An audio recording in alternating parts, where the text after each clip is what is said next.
You've seen the idea that you can add two vectors. Now we'll see what it means to add two vector spaces. This is called the direct sum. So let u and v be two vector spaces, and suppose that they share only the zero vector.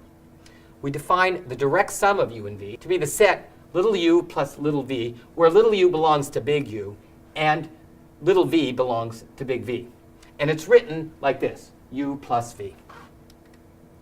That is, u plus v is the set of all sums of a vector in big U plus a vector in big V. In Python, you could write the list like this. So here's an example. Let's start with vectors over GF2.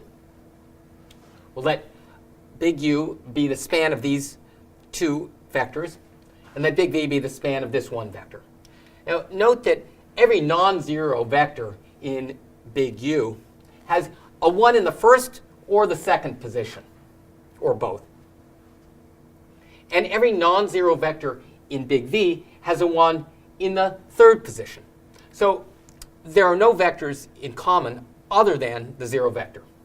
So we can form the direct sum. And here's the direct sum.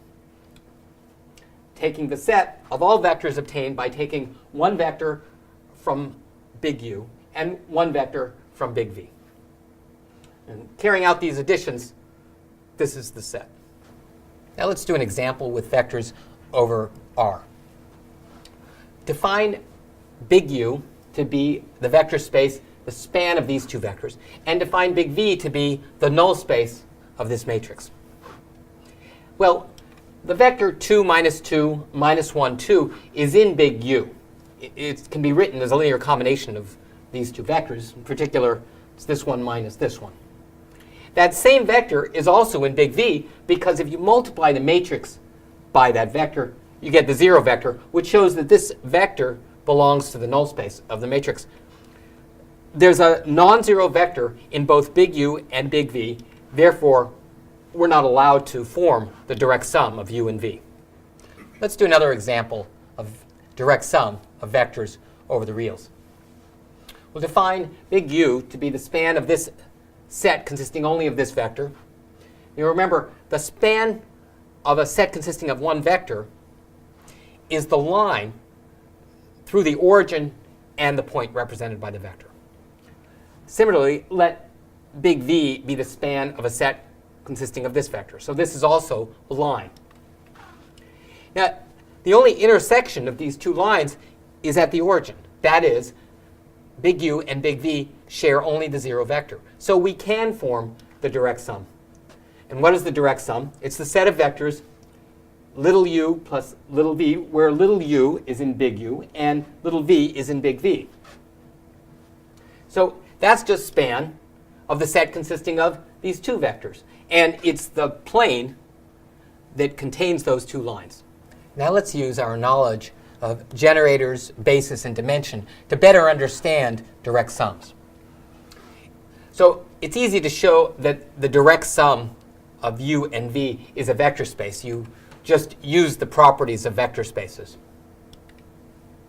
Somewhat more interesting is to show that the union of a set of generators of big U and a set of generators of big V is a set of generators for the direct sum U plus V.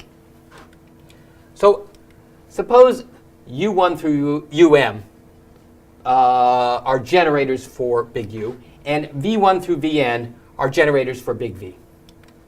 Well, every vector in big U can be written as a linear combination of the vectors U1 through UM, because they're generators. Similarly, every vector in big V can be written as a linear combination of V1 through Vn, because they're generators. So every vector in U plus V can be written as a vector in U plus a vector in V. But what we've written is a linear combination of the vectors U1 through UM together with V1 through Vn. So that shows that those vectors span the direct sum U plus V. Now we're going to prove that the union of a basis for big U and a basis for big V is a basis for the direct sum U plus V. Well, a basis is a set of generators. So we already know from the previous lemma that the union of a basis for big U and a basis for big V is a set of generators for U plus V. So what remains to be shown is that the union is linearly independent. All right, so let U1 through UM be a basis for big U. Let V1 through Vn be a basis for big V. And we need to show that the union is linearly independent. Well, suppose that you can write the zero vector as a linear combination of all these vectors. By subtracting these vectors from both sides, we get this equation. Note that the left-hand side is a vector in big U because it's a linear combination of the basis vectors for big U. And the right-hand side is a vector in big V because it's a linear combination of the basis vectors for big V. So we've found a vector in big U that's equal to a vector in big V. Well, for the direct sum to even be defined, it needs to be the case that big U and big V share only the zero vector. So we've shown that this must be the zero vector and this must be the zero vector. That is, 0 is equal to this linear combination and 0 is equal to this linear combination. But U1 through UM form a basis. So the only way to get the zero vector as a linear combination is with the trivial linear combination. That is, alpha 1 through alpha m have to all be 0. And similarly, V1 through Vn form a basis. They're linearly independent. And so the only way to get the zero vector by taking a linear combination is if the linear combination is trivial. That is, if the coefficients are all 0. So that shows that all the coefficients here must be 0. That the only way to get 0 as a linear combination of U1 through UM together with V1 through Vn is with a trivial linear combination. And that shows that this whole set is linearly independent and therefore forms a basis for the direct sum. So we've shown that the union of a basis for big U and a basis for big V is a basis for the direct sum. An immediate corollary of this lemma is the dimension of U plus the dimension of V equals the dimension of the direct sum of U and V. The proof is that a basis for U together with a basis for V forms a basis for U plus V. If the direct sum of U and V is the space W, we say U and V are complementary subspaces of W. For example, suppose big U is a plane in R3. So in that case, any line through the origin that does not lie completely within this plane is a complementary subspace. Here's an example, and here's another example. This shows that there's potentially more than one complementary subspace. But let's show that there always exists at least one. We'll prove that for any finite dimensional vector space, big W, and any subspace, big U, there's another subspace, big V, such that U and V are complementary subspaces. We start with a basis for big U. Let's say U1 through UK form a basis for big U. Now, by the superset lemma, we can extend that basis to be a basis for big W by adding some vectors, let's say V1 through VR. Now let's define big V to be the span of these extra vectors V1 through VR. We want to show that V is a complementary subspace. That is, that the direct sum of U and V is W. There are two things to show. One, we have to show that U and V share only the zero vector. And second, we have to show that the set of vectors obtained by taking a vector in U and adding it to a vector in V is exactly the vector space W. Let's do the second one first.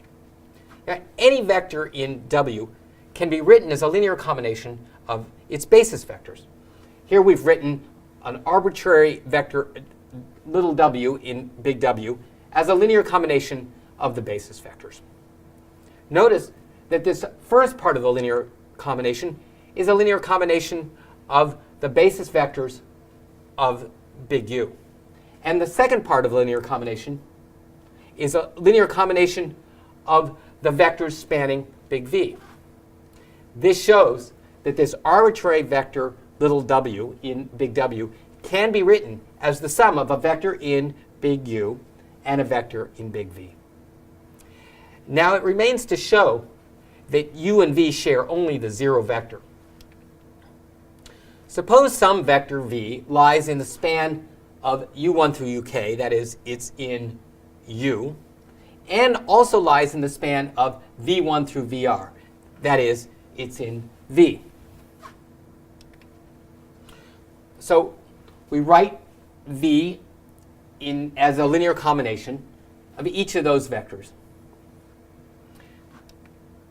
That shows that these two linear combinations are equal. And moving these vectors to the other side, that shows that you can write the zero vector as this linear combination. But because these vectors U1 through UK together with V1 through VR form a basis for W, they're linearly independent. And so because you can write the zero vector as this linear combination, it must be that the coefficients are all zero. So that shows that this vector V must be the zero vector. So we've shown that the only vector in both U and V is the zero vector, so you can form the direct sum of U and V. And that completes the proof of the proposition.